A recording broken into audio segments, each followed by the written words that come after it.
Find the value of के if the point P जिसके की कोऑर्डिनेट्स हैं 0,2 is equidistant from this point and this point. तो भाई हम लोगों को यहाँ पर दो पॉइंट्स दे रखे हैं, ठीक है, और इन दोनों पॉइंट से ये जो पॉइंट है ना P वो इक्वल डिस्टेंस पर है। इक्विडिस्टेंट कहने का मतलब इक्वल डिस्टेंस पर है।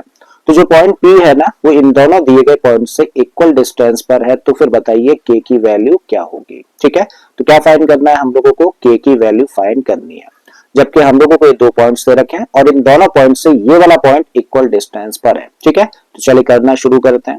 भाई करना कहां से शुरू करना है, इन दोनों दिए गए पॉइंट्स को नेम देकर। पहला जो पॉइंट है ना, मान लेते हैं पॉइंट क्या है A है और इसके कोऑर्डिनेट्स क्या है 3, K। दूसरे पॉइंट को चलो यहाँ पर कंसीडर कर लेते हैं और इसके कोऑर्डिनेट्स हैं K, 5।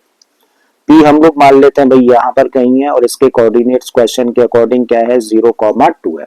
अब क्वेश्चन कह रहा है कि भाई ये जो पॉइंट है A और B से इक्वल डिस्टेंस पर है।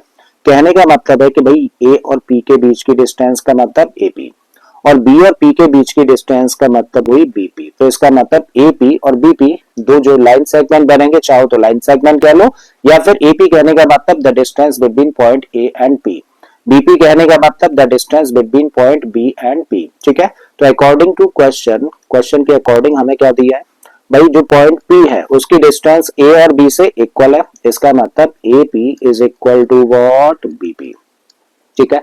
और कभी भी जब दो डिस्टेंसेस आपस में इक्वल हों तो उनके स्क्वायर्स भी कैसे होंगे भाई, इक्वल ही होंगे। तो स्क्वायरिंग बोथ द साइड्स, जब इस साइड का स्क्वायर करेंगे तो आप लिख सकते हैं इसको AP का स्क्वायर और इस साइड का स्क्वायर करेंगे तो आप इसको लिख सकते हो BP का स्क्वायर। अब AP का स्क्वायर कहने का मतलब क्या है भाई, A और P के बीच की डिस्टेंस का स्क्वायर। तो क्या करना है, डिस्टेंस फॉर्मूला ही लगाना है, लेकिन स्क्वायर होने की वजह से रूट सिंबल यूज नहीं करना है, ठीक है। तो क्या करना है, डिस्टेंस फॉर्मूला लेकिन बिना रूट सिंबल के। और जब डिस्टेंस फॉर्मूला लगाना है तो जब भी हम लोगों को दो पॉइंट्स के बीच की डिस्टेंस फाइंड करनी होती है तो एक पॉइंट के कोऑर्डिनेट्स को तो मानते हैं x1 y1 और दूसरे पॉइंट के कोऑर्डिनेट्स को मान लेते हैं x2 y2 और लगा देते हैं भाई सीधे सीधे डिस्टेंस फॉर्मूला, ठीक है। तो A और P के बीच की डिस्टेंस निकाल रहे हैं तो इसको लिखेंगे हम लोग क्या, अंडर रूट तो लगाना नहीं है क्योंकि स्क्वायर लगा हुआ है, ठीक है। तो x2 माइनस x1 का whole square plus y2 minus y1 का होल स्क्वायर ये लगा देते हैं। तो x2 की जगह पर 3 है, x1 की जगह पर 0 है, तो आप इसको लिखोगे 3 माइनस 0 का whole square plus y2 minus y1 का होल स्क्वायर मतलब k माइनस 2 का होल स्क्वायर। बिल्कुल इसी तरीके से जब हम लोग BP का स्क्वायर देख रहे हैं तो B और P के बीच की डिस्टेंस का स्क्वायर है, डिस्टेंस फॉर्मूला ही लगना है लेकिन रूट सिंबल नहीं लगेगा क्योंकि स्क्वायर हो रखा है। तो ऐसे केस में इस पॉइंट के कोऑर्डिनेट्स को तो x1 y1 रहने दो और इसको मान लो आप x2 y2।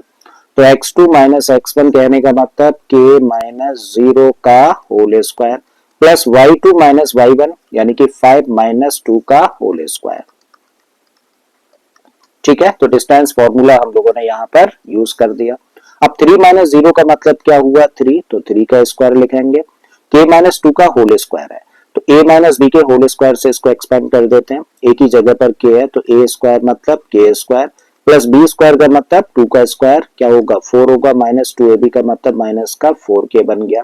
k माइनस 0 का मतलब हुआ k और k का स्क्वायर करेंगे तो यहाँ से k स्क्वायर ही मिलेगा।